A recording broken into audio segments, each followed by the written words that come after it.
The Alpha Sessions.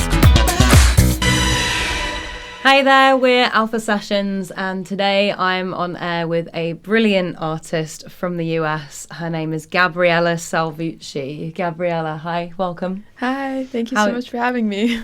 Welcome. How are you doing? How are you feeling after your trip? Because you got in yesterday, am I correct? Yeah, to London. Well, I'm a bit tired this morning. We did a lot of walking yesterday. We did the whole Tower of London.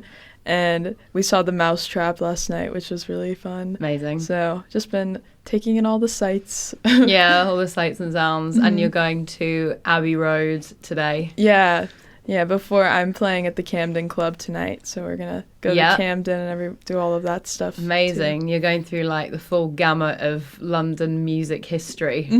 Love it, love it.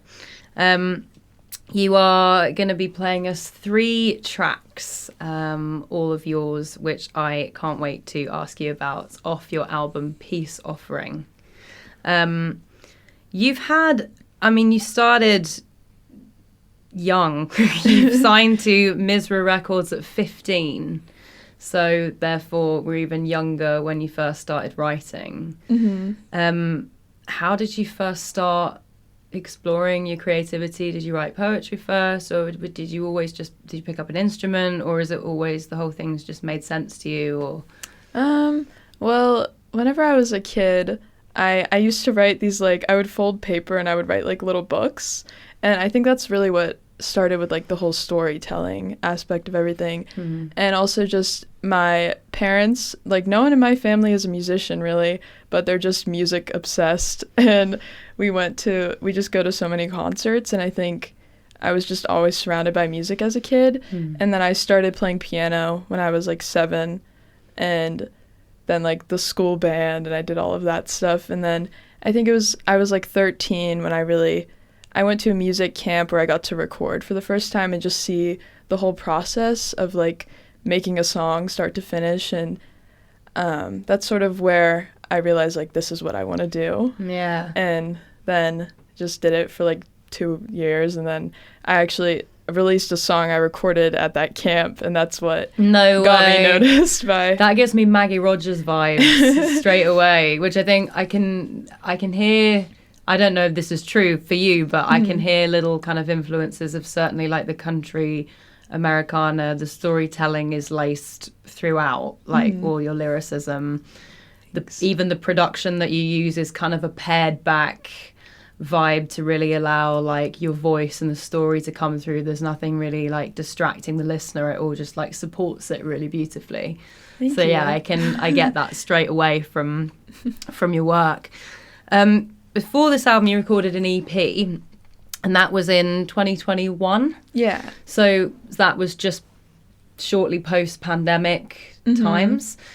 How did you find working in that? I mean, I feel like it's almost like a cliche question at the moment, but I find it really interesting because I had, from all my friends that are artists and from my experience, everyone had such a different time. Some people really cocooned and like it allowed them to go into themselves a lot more and get to know themselves as artists in the quiet and tuning out distractions of day-to-day life. And then other people were just like, I'm not doing anything, I'm not feeling inspired, I'm not living, so I'm not writing. So did you find either of those affected you? Yeah, I mean, I think the hardest part was probably like I was a sophomore in high school at the time, so I think I was going to school like twice a week. We had in person, like mask, and it was just really weird, and like trying to balance. It was always hard for me to balance like school and music, but trying to like record this EP while I was there was a bit going through all of that. But I feel like I benefited some, like, because I had so much time to just practice and like work on everything, but also I love my music lessons, and I go to this place called the Afro-American Music Institute, and we do like jazz, piano, and all that sort of stuff, and just the community there is something I really missed like through all of COVID, and also just the music community, like not being, because that was right when I was getting started and I wanted to play like all these shows, and then everything was canceled, and like, but I feel like creatively I was able to go into myself a little bit more, but I think now like looking back, I feel like I can still do that now, just making time for writing and everything else. Yeah, just having it's amazing. You kind of shifts your perspective on it being out the other side of it as well. Like, I know like a lot of people had a newfound appreciation for like the actual event of just playing music with other people in a room as opposed to it being like a solitary thing. But I don't think I would have got there had I not had the solitary. That's like the same. I feel like I don't know, I never really went to like jam sessions or like songwriting circles because I was nervous. But then like now, having been so alone for like so long, it's like that's all I want to do now is go and talk to people about music. So definitely changed. Yeah, I mean, your voice has such a beautiful, like, warm quality to it. And I was saying this to my friends, and I was like playing your stuff like yesterday. I was just like, it sounds like it's coming straight from you. It doesn't sound like there's like a filter or any sort of idea that you're trying to put across that's kind of between you and what's coming out, which is, I don't know, I find that quite rare, like these days. That might just be me, but have you always found it quite easy to connect with that, your like own voice as an artist, or have you had a little bit of a winding journey through things because you're still so young? I think at the beginning it was a bit harder for me to, because sometimes you're thinking like, oh well, what is like going to get played on the radio and all of those things, and like I was always sort of internally like battling with like, what do I want people to actually hear? And I think with my last album I was a lot more like, this is what I want to do and I don't really care like what anyone else thinks at this point. And I don't know, I think I really found like my sound with that, and it took a long time, and I feel like now I still want to go a little bit different direction with my new music, but sort of going to like that Americana, like the music I grew up listening to is what I really wanted to do. Yeah. I feel like at the moment it's a really liberating time to be an artist coming up because you're not so restricted by genre anymore. I feel like there's so many artists that pivot a million different ways. Like even in the pop world, if you listen to like Caroline Polachek, who I think is amazing, or like even Billie Eilish, or I don't think you're necessarily bound to stay in one lane the way that you might have been back in the day where like radio stations needed to categorize you. Definitely. Or like, you know, if you were physically buying CDs or records, you needed to like categorize them in a shop. So I think it's a super cool time to be definitely an artist. How do you feel about the whole world of releasing things at the moment with like TikTok and social media and things? Like, how do you find it? Well, I'm not a huge fan of social media. Right. Just like, I don't know, I think I'm okay at it, but I don't really like posting stuff and like recording videos. It takes me so long, but I don't know, it's definitely a very useful tool and everything else. But I don't know. I love like records and all like the older stuff, but I think it is very like liberating now. We can try so many new things and be very experimental with music and how we write it and everything else, and that's really cool to get to experience and be living in this time. Yeah, well, talking of storytelling, we're going to get into your first track of the day, which is off your album Peace Offering. It's called Sweet Dreams. So this is Sweet Dreams by Gabriella Salvucci.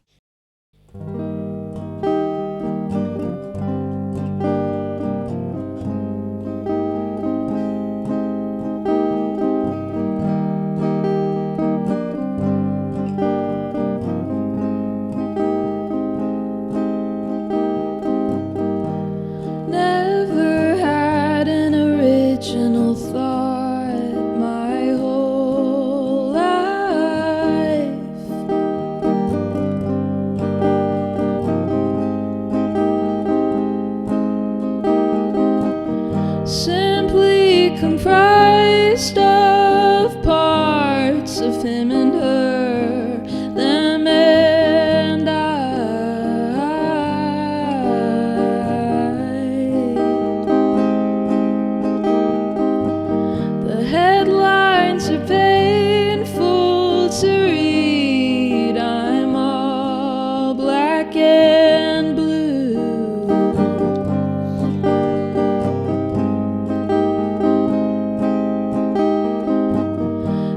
fist fight the newspaper, but then again, why kill the truth?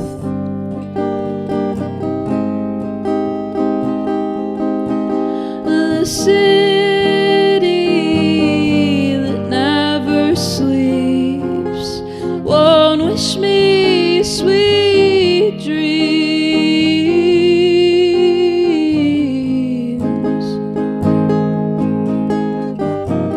The stars will rest their eyes, the sun will still rise.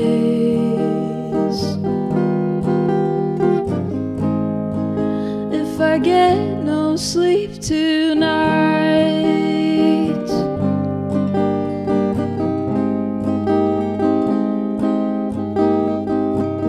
and I never get homesick, this head is my own.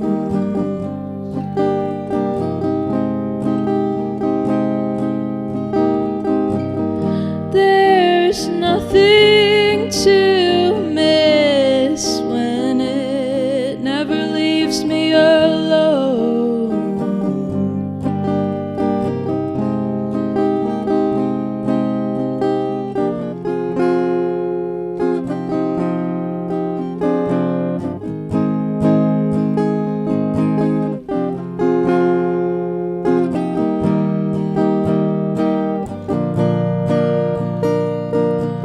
The city that never sleeps won't wish me sweet dreams.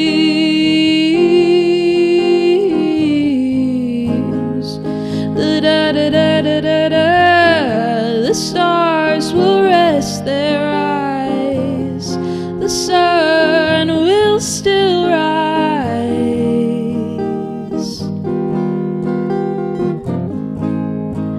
If I get no sleep tonight,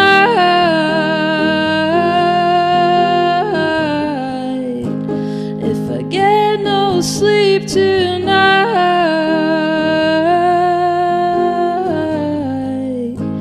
if I get no sleep tonight.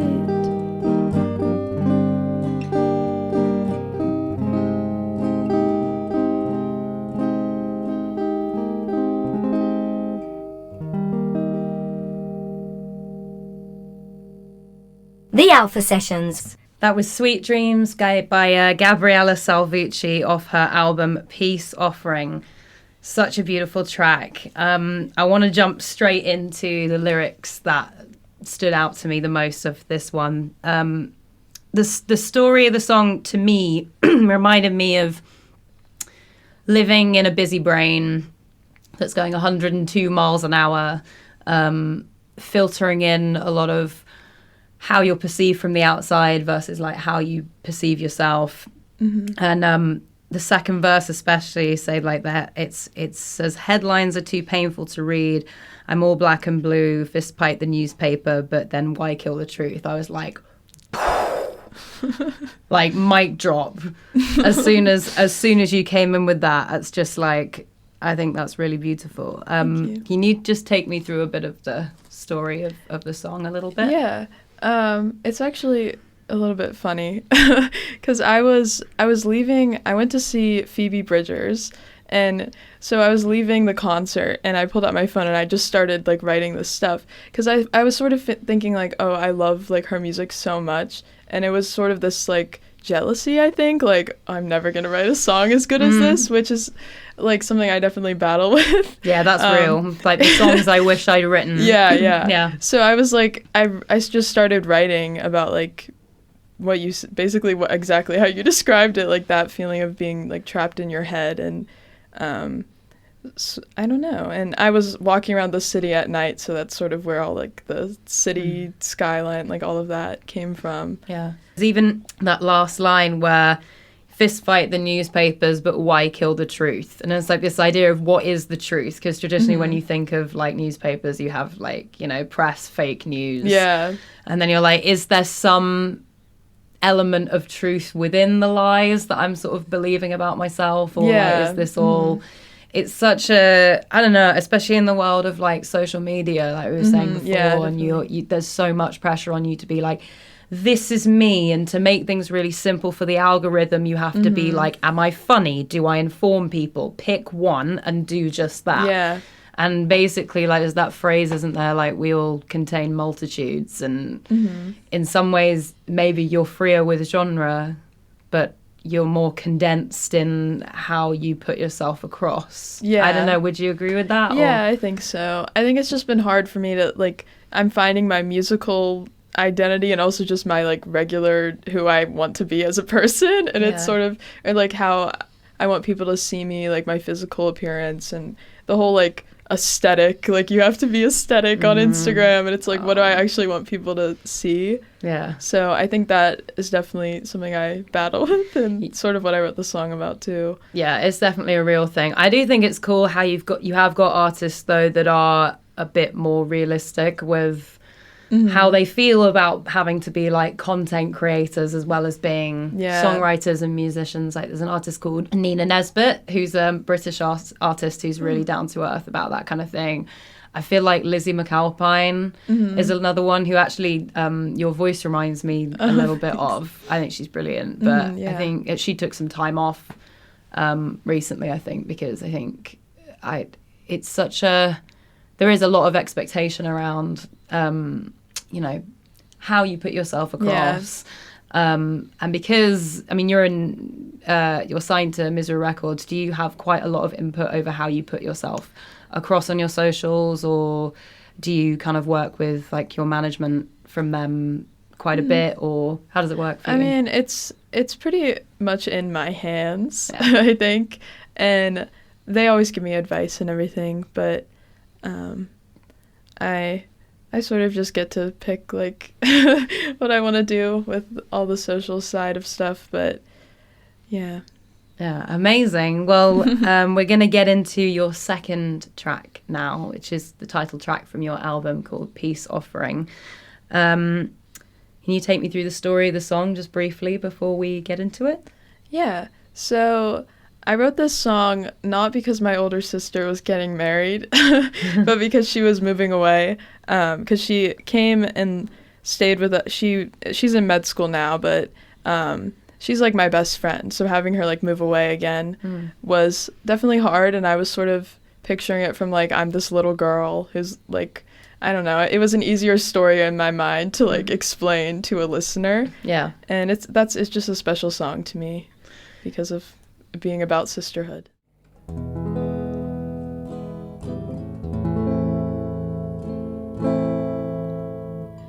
She cried on her wedding day. You were the flower girl,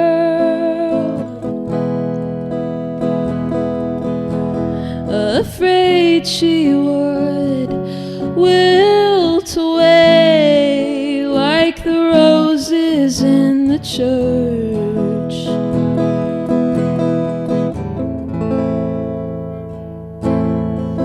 This town was never big enough for our kind. She moved out to the city and left you behind. She mailed you a postcard as a peace offering, as if she thought that it would fix everything. She sent you a t-shirt with big bold letters.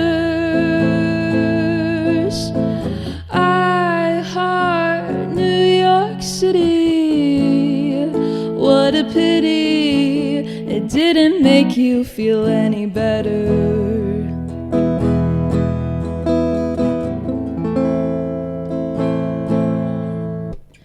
He was an angel. You just lay low since he moved her away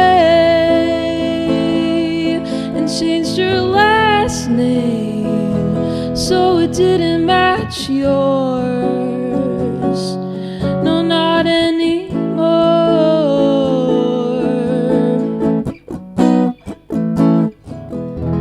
Afraid of change, and all of a sudden nothing's the same. Her love for you is unwavering and can never be replaced.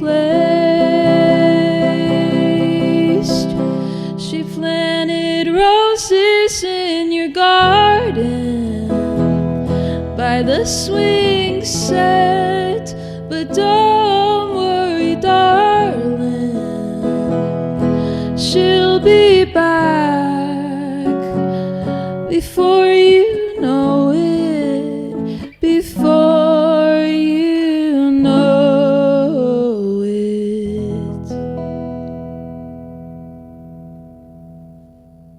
The Alpha Sessions. Hi, this is Alpha Sessions, and today I'm on air with Gabriella Salvucci. That was the title track off of her album, Peace Offering. Gorgeous track. You mentioned before about sisterhood and your sister moving away. Is that your older sister? Yeah. Yeah. You guys are very close growing up. Was she the first one that would get to hear all of your songs, like, before she moved? Or? Yeah, sometimes. I still send her all my stuff now, like, when I finish writing it. Because we shared a room growing up. Like, I still there. But, so we were very close, and my whole family is pretty close. So anytime I write a new song, it's like, okay, everybody sit down and tell me what you think about this. And yeah, so I sort of wrote that song for, like, all of them. But so important, I think, to have people who have known you since day one, who can A, give you honest feedback, and B, like, I think they're often a good barometer of whether or not you're sounding true to you. Yeah, definitely. Yeah, super important. You supported Vanessa Carlton. What was that like? Oh, it was amazing. It was the biggest show I've done so far. And she was amazing, like, performing, and she was so kind, and there were, like, I think there were 400 people there around, and it was just a really, really awesome experience. Yeah. I mean, that's huge. That's such a huge feat, like, especially, again, like, for anyone, but for somebody so young. You've worked with Dave Pahanish on your track Mad Medusa, which is another one of my personal faves. Thank you. From your album. He's had Billboard top hits. He's written with Tim McGraw, Keith Urban. These are huge, huge names. Did you always feel like you, because it's difficult, I think, as a young artist, I mean, certainly from my experience, like, when you're working with people that have that much experience in not just their craft of, like, the production and engineering things, writing, but in kind of just life experience as well. Did you ever find it difficult to kind of stay connected to your inner sense of your inner kind of GPS of where you wanted to go with it, or and not be influenced by the outside? Or were you just like, do you know what, they're just guiding me and they're supportive of me, and I know where I'm going? I'm always nervous going into, like, working specifically with Dave. I went to Nashville, and they had, like, set everything up, and he had, like, this really cool studio that we got to write the song in, and I was nervous, but he was, like, very chill, and he was really nice. And I think it's really just about, like, who you're working with, and all the people I've been able to work with were amazing and really taught me a lot about, like, being a good collaborator, and writing with someone is hard sometimes, because with Mad Medusa I had, like, the first verse, I think, and I had been stuck on it for a really long time, and I was like, do you think we could finish this? And then we wrote the whole song in like 2 hours, and it was like a weight lifted, because I was like, I wanted to use that so bad.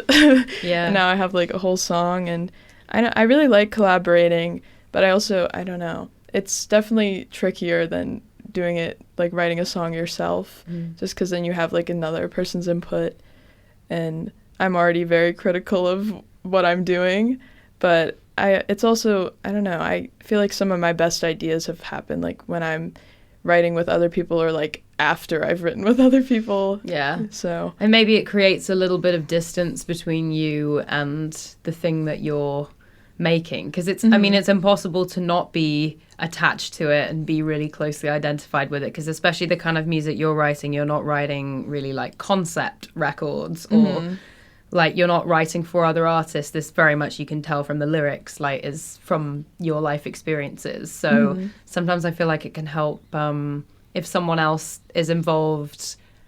I don't know, there's something that happens in the process where it's like you're having a chat, like we are now, about what's going on, and they're like, what if you said it like this? Like, what if it's the same thing, but you said it like this? Yeah, definitely. And you're like, oh, I wouldn't have thought of it in those exact words, but that's true. And in a way that you might have been too involved with your own thought process to like get there initially. Yeah. And especially if you're working with someone who's that talented as well. I mean, the both of you, like, together, doesn't surprise me that this record came out how it did. So amazing work.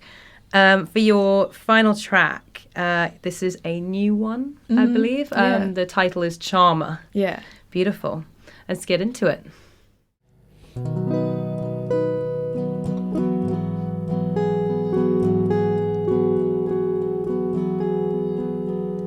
There's a ring on your finger, belonged to your grandfather, passing down an heirloom like the changing of the guard. The way you tell that story makes me feel like I was there. A shard of your memory in the palm of my hand. There's a teacup on the table, stained with my lipstick. I recall a childhood fable that goes a bit like this. Slow and steady wins the race.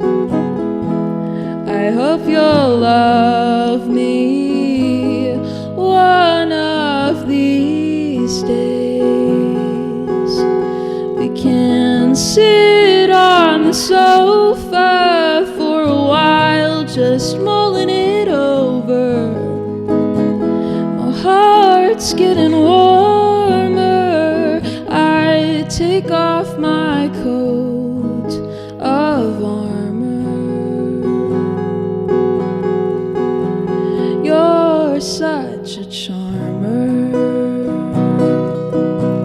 There's a flicker in the light, sympathy behind your eyes. Put your head on my shoulder, beg me not to cry. The slow and steady keeps me waiting for you to sweep me off my feet. I'll keep on saying can sit on the sofa for a while, just mulling it over. Your heart's getting colder. I give you my coat of armor.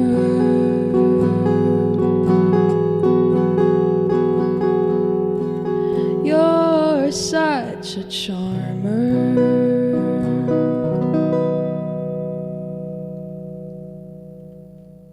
The Alpha Sessions. And that was the stunning Charmer by Gabriella Salvucci, by name, by nature. She is a charmer. I think you all agree.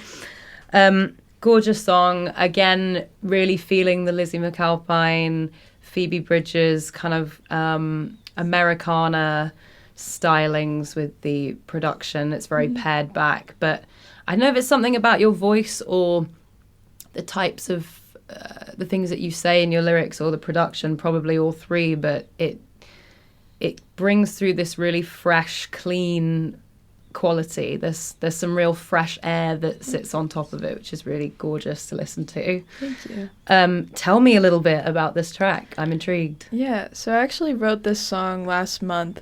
I took a songwriting workshop through this school called School of Song, and it's like all online over Zoom. And it was with one of my favorite songwriters, Adrienne Lenker from Big Thief. Yeah.